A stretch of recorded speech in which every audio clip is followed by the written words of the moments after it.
with that, a new format is upon us. That's right, the new Forbidden and Limited list is now out. And it will be taking place relatively soon, I expect. It just got updated today, so we don't have anything to really reference this on. But let's just jump right in and see the entire list. I'm actually really excited for this. Let's see. Okay. First thing we see right off the top, actually. First thing, actually, we're going to talk about this. The next update after this will be in a few months. I really don't like the way that they have done that. I really want them to just... I really just want them to just put, not necessarily a hardline date, but just go back to the way that it was, to where we had at least a roundabout way of understanding when it was going to be. Even if it just give us like an exact month of when it's supposed to come out, not necessarily the exact time frame of which it's supposed to be out. But with that disappointment out of the way, let's just jump right into the list itself. We already have a really good hit right off the bat. Not Fiber Jar. Fiber Jar is actually a card that is on the ban list still. But Fairy Tale Snow. When Fairy Tale Snow was actually put on the list back to one a couple of formats ago, I was outspoken about this in my particular friend group. I think this card should have never have come back. It's very high ceiling, it's very consistent, and you can very easily get it with the current meta game at the moment. Fairy Tale Snow is just way too strong. It should not have been considered for a peel off of the Forbidden and Limited lists. But proceeding down to it, we got Ronin Toten. That's really interesting, actually. Ronin Toten is a really crazy card for sure, and actually, this makes a lot of sense. The Frog Engine is really consistent, and Ronin Toten is what really pulls it all together. If you're going to be playing Ronin Toten at this point, or not Ronin Toten, if you're going to be playing the Frog Engine at this point, it's going to be really out of your way to make totally awesome at this point. You'll have to actually use 2 of your Swap Frogs and have Elf special summon the other Swap Frog, but that's actually a lot of work. I mean, totally awesome will probably still be splashed in Sprite decks. Ultimately depend on if it's an end-game board thing or not, or if it's just more of a grind thing.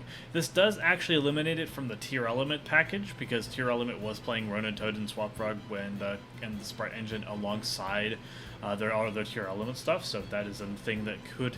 That does affect that. It does make it a lot less consistent and a lot less viable for that deck. Oh! Crestron Halka Fibrex is actually insane. Now, while it wasn't seeing that much play in the current metagame as it stands right now, it is a very powerful card and does limit a lot of design space for the game. Personally, I was actually kind of either or with it. It could stay at 1 for all I care, but if it got banned, I really didn't really care all that much. I think it would be really fine. I think it's fine that it actually gets banned, but I'm also on the side that if it was at 1, it would also be alright, I guess. On to the next cards here. We have a Chaos Ruler, the Chaotic Magical Dragon.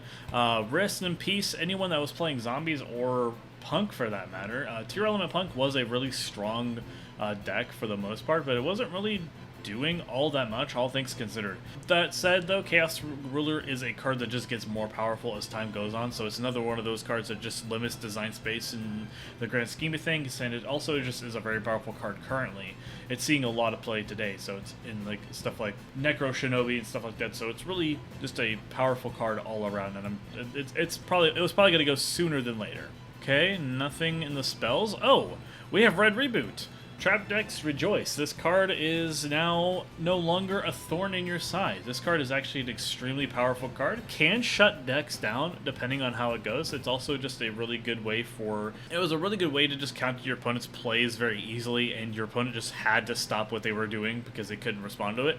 So it's fine. It's actually probably the best 7 tools of the bandit to ever been printed. It's just really crazy. This is just a really crazy card all around. Oh, we have 2 cards that are being peeled off the list right off the bat. First off, Steam the Cloak. This card is totally fine with Halka Fabrics at 0. Cyberjar. This is really hilarious because I've been saying that Cyberjar could come back to 1 for years now. I even think this card could probably come back to 3 and not do anything. I guess they're trying to just be a little bit dainty with it. Cyberjar is actually it's a powerful effect, but it's not a powerful card, if that makes any sense. Cyberjar being at 1 is completely fine. Cyberjar being off the ban list was completely fine. This card is way too slow. It also pluses your opponent in a lot of ways, and in some certain situations, your opponent would be able to resolve this effect or make use of the resources that they get off of this card for before you can. So it's a really bad card in that sense. I really do. I'm really glad this card's actually back at 1. We get to play this card in a modern format, and we get to see how terrible it is, but it's going to be a lot of fun to play either way. Next, we're going to keep going. Mecha Phantom O-Lion. Maybe it's not nearly as bad as we think it is, but O-Lion is still an incredibly powerful tuner monster. Let's be honest here. I think this card is probably fine to come back to 1. Definitely not at 3, but I mean, we don't have Halcyon stuff anymore, considering the fact that one Aurora was already banned, but Halcyon Fireburst is also now banned. But this card could rear its ugly head in the future, I think. I think it could very well be a force to be reckoned with. Substitude! Interesting. I did not expect that to come off the ban list at all. Substitute is actually a pretty crazy card, but it might be too slow for it to actually be that playable. It's a Lone Fire Blossom, technically, for frog stuff, and I guess Ronin Toten would have been way too powerful with this card in existence, so I could see why they just swapped them around.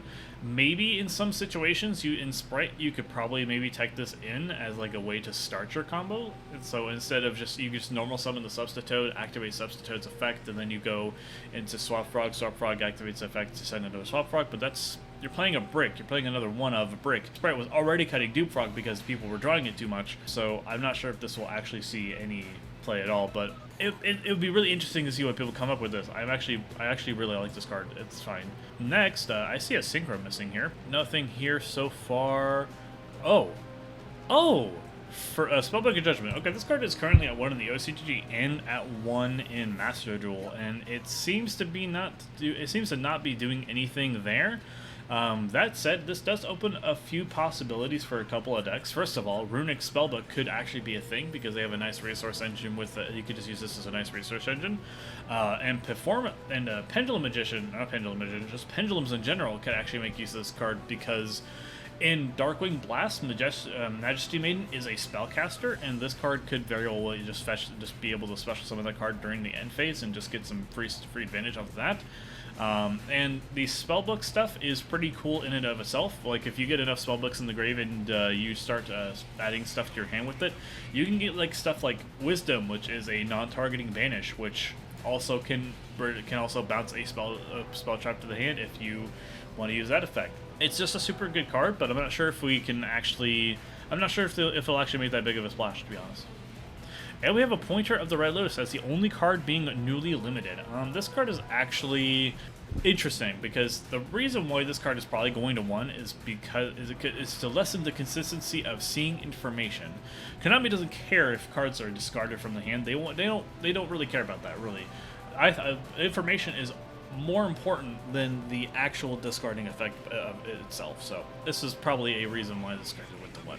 It was seeing quite a bit of play, but I'm not entirely certain that it was that strong. But I understand why this is here. Information is just too good. Oh my gosh, this thing got skimmed down so much. There's 3 cards left here in the semi-limited list. Pot of Desires is still here. That card can go back to 3, not matter. Tenki should be at 1 forever. I don't really care about that. And Malicious is just malicious. It should just stay here. But we get Dynamite Knight. I'm actually really excited about this because I like Drew Draco in a way. It's a really fun deck. I like playing it at least. But this probably won't make that much of an impact at all. Cyber Angel Benten. That's actually crazy. I don't know why this card's at 3. This card probably should be at 1, actually. It should not have been the 2.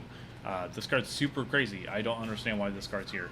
Shooting Geyser Dragon is actually a really crazy card, but it's actually not that great. People were only playing 1 in the first place, so this card going to 3 was fine. Fusion Destiny. Rejoice, Sky Strikers. You can make DPE a little bit more consistently, and it might even open up the possibility for DPE to be splashed in other things, maybe?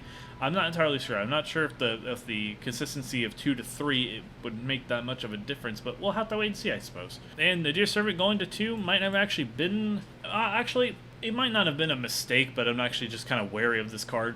Much like Emergency Teleport, which should also be on this list. I don't know why they didn't hit that card. Nadir Servant is a card that could provide a nice resource loop for Floowandereeze of all things, actually, because you could just use this to send Garura to the graveyard and then get a free card plus Dogmatica plus Ecclesia, which is just a good way to start off your turn, which is a nice free body on the board, and you get a free draw. So it's really, really strong, actually. Trick Stage, Trickstar Light Stage. This card could have come back like 18 years ago and would have been fine. Wall of Revealing Light maybe has a home in certain degenerate strategies, but I'm not entirely sure if that's actually viable. Wall of Revealing Light is totally fine. So let's go over the pros and cons of this ban list. First thing, the pros. It does what it needs to do. It doesn't change the format because I think the format didn't really need to be pushed in that direction.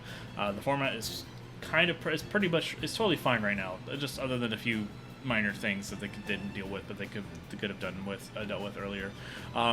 Sprite and Tear are probably still going to be the best decks in the format, though I think every other deck that was competing for the 3rd, 4th, 5th, and 6th best deck slot will now get a little bit more closer to that goal. Sprite will probably be kind of in the middle of both of those. We'll probably just be like, okay, it's a good deck that you want to play, that you might want to play, but it's nowhere near stronger than Tear because Tear is going to get way more support with the Ishizumu stuff and the Shitari stuff. So that's going to be a thing.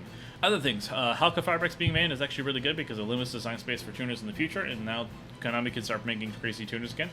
Chaotic Ruler is a pretty good hit in long term as well. Just nipping the head in the bud before it actually takes place is not too bad either. And Red Reboot does not survive under the ban list, so that's really good. Another predator card is out of the game. Another cool thing is we get some pretty nice, pretty interesting and fun cards back like Cyberjar and Substitute. I really like this approach where Konami's like, okay, we're going to bring back some really cool, interesting cards that have not seen the light of day in a while. Like last list, we got Change of Heart. So I'm okay with that. I'm really okay with that. Cons. There's no Mystic Mine on this list, unfortunately. Mystic Mine is actually going to be a very oppressive. It probably won't be meta defining, but it will definitely be an annoying deck that people will just have to, I guess, kind of deal with. I guess I don't know why they didn't bother hitting that card. Eradicator, Epidemic of Virus, Super Poly, stuff like that should have been definitely axed in some way. I think Super Poly should have either went to 1 or went to 0. Emergency Teleport is still at 3 running around as a nice level 2 engine for Sprite to kind of abuse because you just now play the 3 Gamma and that's just good enough. Other things, Cyber Angel Bid 10 should be at 1. That card's a mistake. Don't put that card to 3. I really don't like that card. Droitron should not be anywhere close to playable anymore. We already had like at least 8 months of Droitron being viable in a format, so I think that card could very well just stay at 1. I would be totally happy with that. Other things, there are a few things that we could talk about with this list as far as that goes.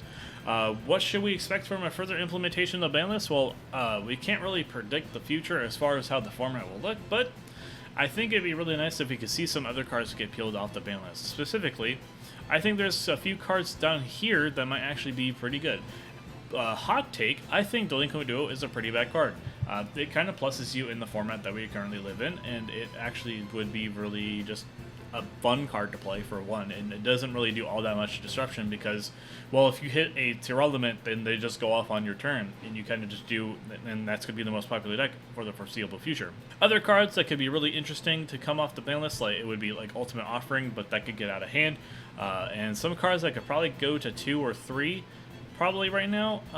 Let's actually look at the Forbidden Limitless and let's see what we can actually put back. I think Morphing Jar could probably go to 2. We could probably just experiment with that.